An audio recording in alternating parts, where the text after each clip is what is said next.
अस्सलाम वालेकुम नाज़रीन। आज सेनेटर मुश्ताक गनी ने चीफ इलेक्शन कमिश्नर अदलिया और अदारों को आड़े हाथों लिया और साथ ही साथ इन पर आर्टिकल 6 लगाने का भी कहा।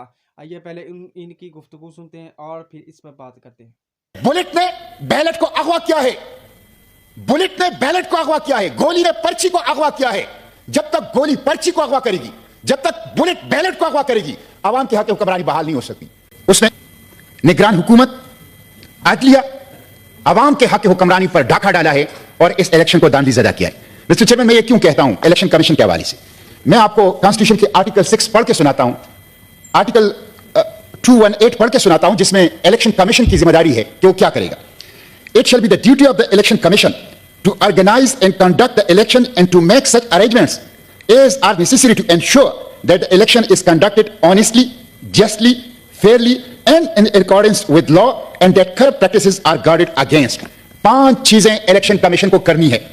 ईमानदाराना हो इलेक्शन, मुनसिफाना हो, शिफाफ हो, कानून के मुताबिक हो और बदइनवानी का तदारुक हो।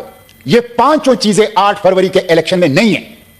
ना वो इलेक्शन ईमानदाराना थे, ना मुनसिफाना थे, ना शिफाफ थे, ना कानून के मुताबिक थे। कानून के मुताबिक तो निगरान हुकूमत की मुद्दत 90 दिन से ज्यादा हो ही नहीं सकती, और ना ही जो बदइनवानी से पाक थे।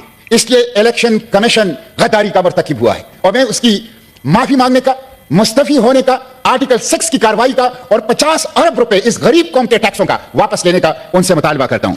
मिस्टर चेयरमैन, ये एक सूबाई असेंबली के हल्के के ऊपर 2.5 करोड़ का खर्चा था और 50 अरब रुपए इलेक्शन कमीशन ने इस हालत में कि 200% इजाफा गैस के बिलों में, 70% उसके बाद इजाफा पेट्रोलियम मसनूआत की कीमतों में, बिजली की कीमतों में, किचन आइटम्स की कीमतों में मुसलसल इजाफा हो रहा है और कौम का पैसा इलेक्शन कमीशन को दिया जा रहा है।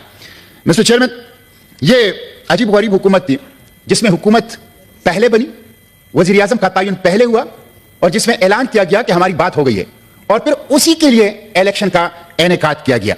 मैं तो समझता हूं कि सिर्फ धांधली नहीं है, बल्कि बैलेट पेपर का और बैलेट बॉक्स का और आवाम की हक हुक्मरानी का एक रेप हुआ है कि जो हमने देखा है। इलेक्शन के दिन आप देखें, इलेक्शन के दिन आपने मोबाइल सर्विस बंद कर दी, आपने इंटरनेट सर्विस बंद कर दी। उसी वक्त पता चल गया कि इलेक्शन फ्री, फेयर और ट्रांसपेरेंट नहीं है। और गुज़िश्ता 3 दिनों से ट्विटर जो सोशल मीडिया प्लेटफॉर्म है वो बंद है। आपने उस दिन 8 फरवरी को मोबाइल फोन और इंटरनेट सर्विस क्यों बंद किया? आप गुज़िश्ता 3 दिनों से ट्विटर को क्यों बंद कर रहे हैं? इसलिए कि दाल में कुछ काला नहीं, सारी की सारी दाल खाली डाल दी हुई है। आप फेस नहीं कर रहे हैं, आप खौफजदा हैं इसलिए। और ट्विटर के ऊपर, सोशल मीडिया प्लेटफॉर्म के ऊपर पाबंदी, इसकी बंदिश, ये तालीमी नुकसान हो रहा है, माशी नुकसान हो रहा है, बशरी हुकूक के ऊपर डाका है, लोगों के डिजिटल राइट्स के ऊपर डाका है, जिसे किसी सूरत तस्लीम नहीं किया जा सकता। मैं इसकी मजम्मत करता हूं और इस ईवान के तवस्सुत से मुतालिबा करता हूं कि तमाम सोशल मीडिया प्लेटफॉर्म्स पर बंदिश से इज्तिनाब किया जाए और इसको बहाल किया जाए। मिस्टर चेयरमैन, कमिश्नर रावलपिंडी ने अगर सारा नहीं तो किसी हद तक, कुछ जो कमिश्नर रावलपिंडी चटा है, किसी हद तक तो कच्चा छट्टा इस इलेक्शन का उसने खोल दिया था।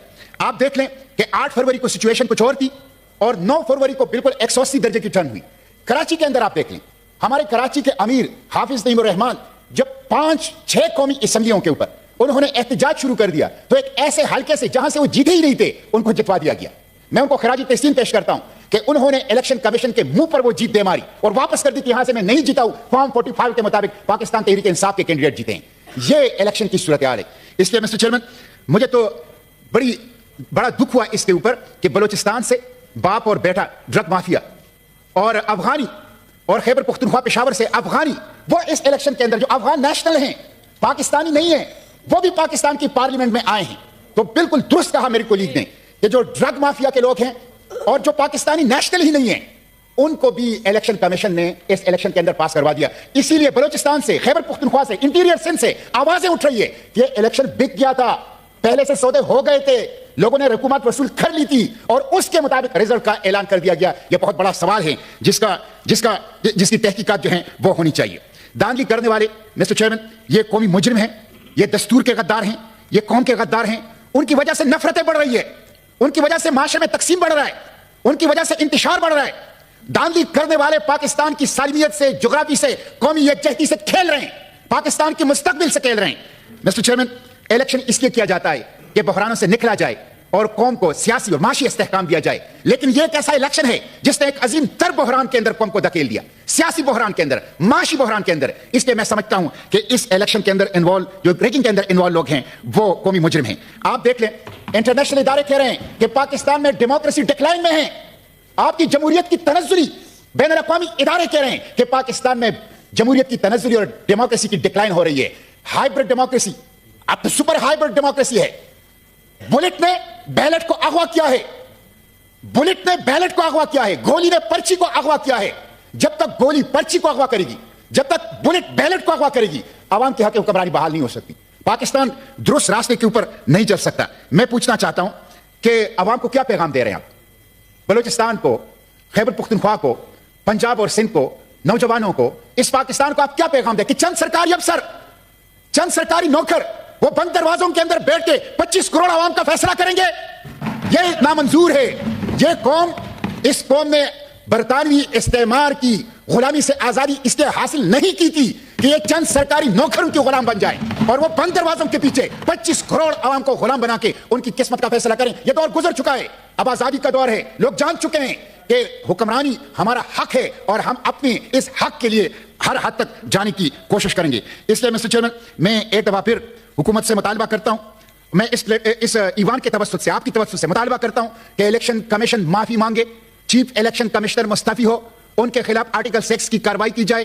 قوم کا جو 50 ارب روپے اس الیکشن کے اوپر خرچ ہوا ہے وہ ان لوگوں سے واپس وصول کی جائے جن لوگوں نے اس الیکشن کو ریک کیا ہے, اور ایک با اختیار جوڈیشل کمیشن قائم کر دیا جائے جو چاروں صوبوں میں, پورے پاکستان میں فارم 45 کے مطابق اور پوری انکوائری کریں, اداروں کی انکوائری کریں, الیکشن کمیشن کی انکوائری کریں, عوام کی شکایات سنیں, اور ایک با اختیار سپریم کورٹ کی سطح پہ جوڈیشل کمیشن کو قائم کیا جائے. ناظرین, آپ نے سینیٹر مشتاق غنی کی گفتگو ملاحظہ فرمائی جس میں وہ چیف الیکشن کمشنر سے مستعفی ہونے کا مطالبہ کر رہے ہیں, اور ساتھ ہی ساتھ انہوں نے چیف الیکشن کمشنر پر قوم کا 50 ارب ضائع کرنے کا بھی الزام لگایا. انہوں نے کہا حکومت پہلے بنی, وزیر اعظم کا تعین پہلے ہوا اور الیکشن بعد میں ہوا, یہ دھاندلی نہیں, 25 کروڑ عوام کے حق کا ریپ ہوا ہے. اور انہوں نے ساتھ ہی ساتھ یہ بھی کہا انٹرنیٹ سروس اور موبائل سروس بند کر دی گئی, اسی وقت پتہ چل گیا تھا یہ الیکشن فیئر نہیں. اور ساتھ ہی ساتھ انہوں نے چیف الیکشن کمشنر اور اس کے سہولت کاروں پر آرٹیکل 6 لگانے کا بھی کہا.